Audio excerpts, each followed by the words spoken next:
Fala pessoas, e aí, tudo certo? Aqui é o professor Andrei e agora a gente vai falar sobre as verminoses. Aí assim, quando você pega esse termo verminose, ou quando você pega essa palavra verminose por aí, você vai ter que se antenar que a danada da verminose é qualquer doença, veja, é qualquer doença provocada por um verme. Aí vê o que é que vai acontecer, presta atenção. É um grupo de doenças causadas por vermes parasitas. Ei, olha pra cá, que se instalam no organismo. Então, a partir do momento que um verme parasita se instala no organismo, ele vai provocar um determinado tipo de verminose. Aí vê o que é que acontece.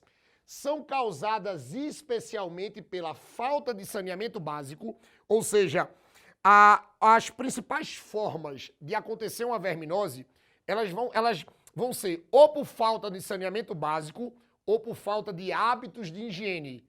São as duas principais causas dessas verminoses. Aí você pode dizer assim, tá, Andrei, e quem são essas verminoses? Dá para tu mostrar uns exemplos de verminoses? Agorinha, olha para cá. Quando você trabalha com as doenças, preste atenção, vê o que é que vai acontecer. Eu separei, ó, doenças causadas por platelmintos e doenças causadas por nematelmintos. Preste atenção. Platelmintos são vermes de corpo achatado. Nematelmintos são vermes de corpo cilíndrico. Aí qual é o detalhe? Lembre que esses platelmintos de corpo achatado têm uma exceção. E daqui a pouco a gente vai falar sobre ela. E os nematelmintos são os vermes de corpo cilíndrico. Aí assim, começando pelas doenças causadas pelos platelmintos. Ó, primeira doença, teníase. Primeira doença, teníase. Olha pra cá. Teníase. Agente causador da teníase. Ou vai ser a tênia solium, que é a tênia do porco, ou a tênia saginata, que é a tênia do boi. A tênia solium você encontra na carne do porco. A tênia saginata você encontra na carne do boi. Andrei, tem alguma diferença entre elas? Tem, na cabeça.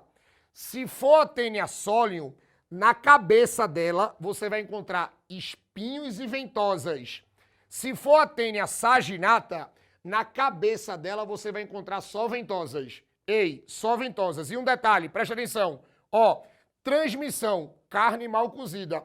Ou carne de porco, se for a tênia solium. Ou carne de boi, se for a tênia saginata. E deixa eu contar um segredo. A tênia solium, no estado larval, ou seja, a larva da tênia solium é chamada de cisticerco.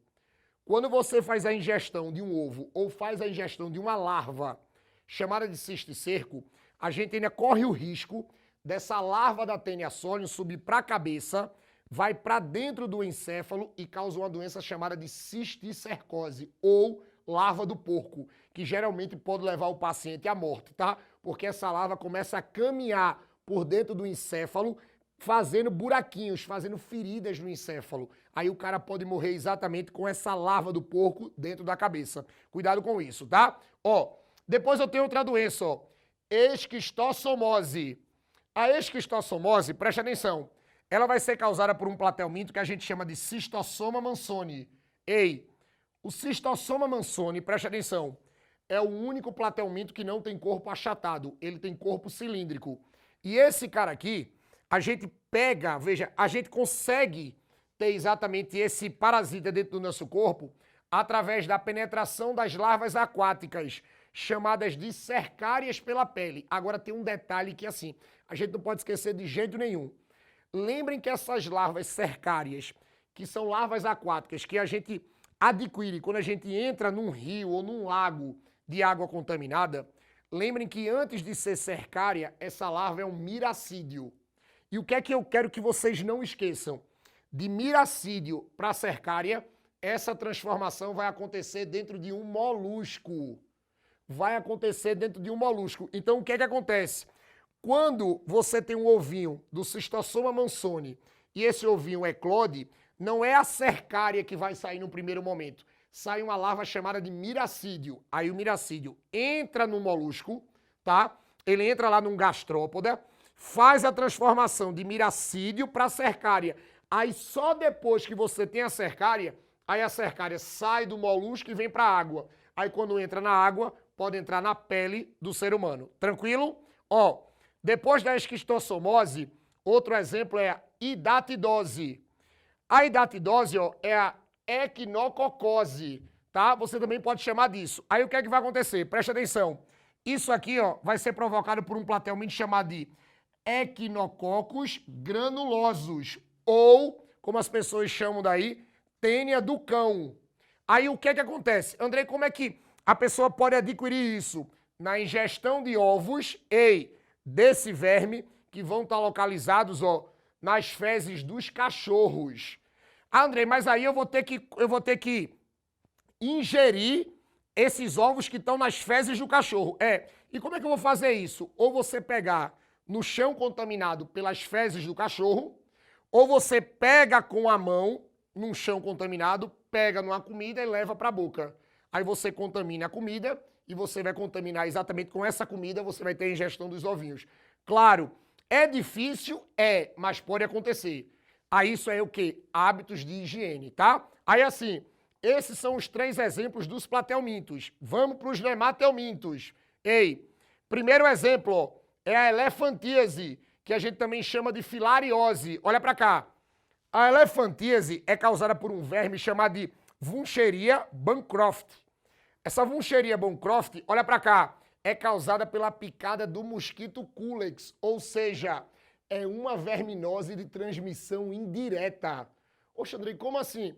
É uma verminose que precisa de um vetor. É um mosquito que transmite a verminose. É a muriçocazinha Culex, tá? E assim, tem esse nome de elefantíase porque geralmente você vai ter um inchaço dos membros. Você pode ter inchaços de braço, você pode ter inchaços de perna e em casos mais graves, você pode ter inchaço de órgãos reprodutores, como os testículos.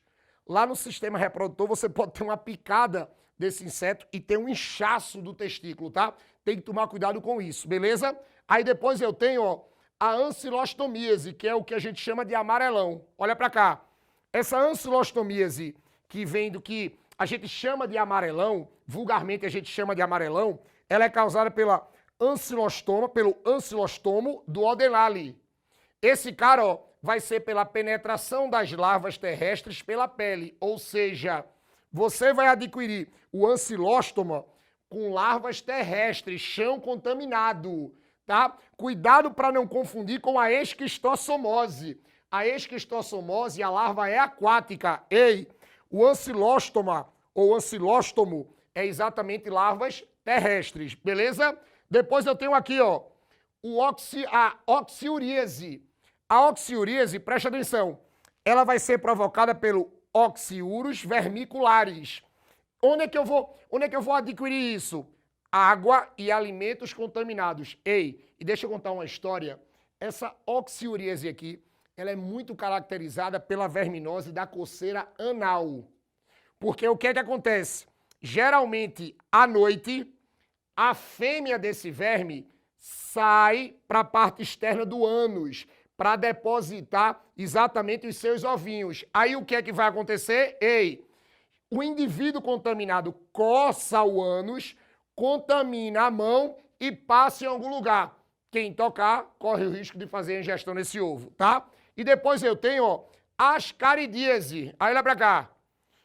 A ascaridíase, ó, ela é provocada por um verme muito conhecido, o Ascaris lumbricoides, ou as famosas lombrigas. Como é que eu posso pegar uma lombriga, Andrei? Olha, a danada da lombriga vai vir da água e de alimentos contaminados. E um detalhe, o grande perigo da ascaridíase é que geralmente tem uma alta contaminação de lombriga.